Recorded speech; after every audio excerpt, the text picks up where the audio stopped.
মানুহে মানুহৰ বাবে যদিহে অকণনে মানুহে মানুহৰ বাবে কিছু কাম কৰোঁ আমি।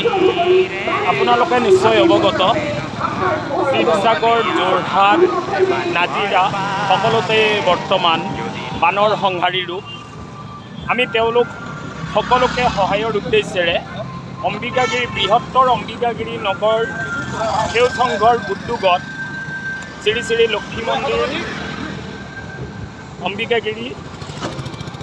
অম্বিকাগিৰি ব্যৱসায়ী সন্থা, হাতীকোট চাৰিআলি ক্ষুদ্ৰ ব্যৱসায়ী সন্থা, এই সকলোৰে উদ্যোগত আমি কিছু বান সাহায্য কালেকশ্যন কৰি আছোঁ।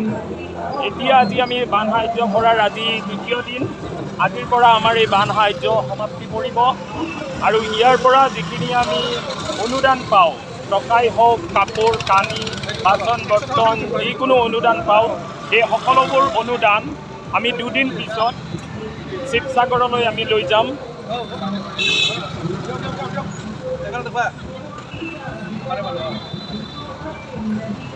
সকলোৱে মিলি আমি বানপীড়িত ৰাইজলৈ কিছু সহায়ৰ হাত আগবঢ়াওঁ।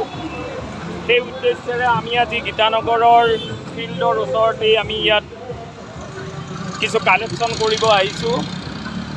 সকলোৱে সহায়ৰ হাত আগবঢ়ালে নিশ্চয় সকলো ৰাইজ উপকৃত হ'ব। বানপীড়িত ৰাইজ আহক। যে উজনি অসমৰ শিৱসাগৰ, চৰাইদেউ আৰু যোৰহাট জিলা আজি ভয়াৱহ বানৰ কবলত মানৱ ধৰ্মক সাৰোগত কৰি বানপীড়িত ৰাইজলৈ সহায় এখনি হাত আগবঢ়াবলৈ আমি অম্বিকাগিৰি নগৰ সেউজ সংঘৰ উদ্যোগত অনুদান সংগ্ৰহৰ পথ অভিযানৰ আজি তৃতীয় দিন। আহক ৰাইজ, ওলাই আহক ৰাইজ।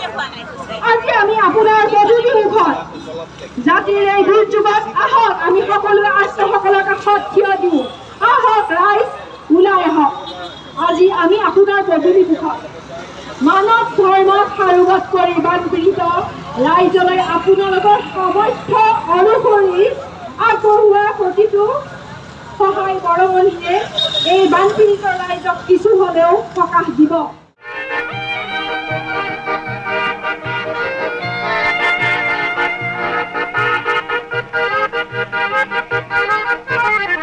মানুহে মানুহৰ বাবে যদিহে অকণনে ভাবে, অকণি সহানুভূতিৰে ভাবিব কোনে নকোৱা সমনীয়া। মানুহে মানুহৰ বাবে যদিহে অকণনে ভাবে, অকণি সহানুভূতিৰে ভাবিব কোনে নকোৱা সমনীয়া।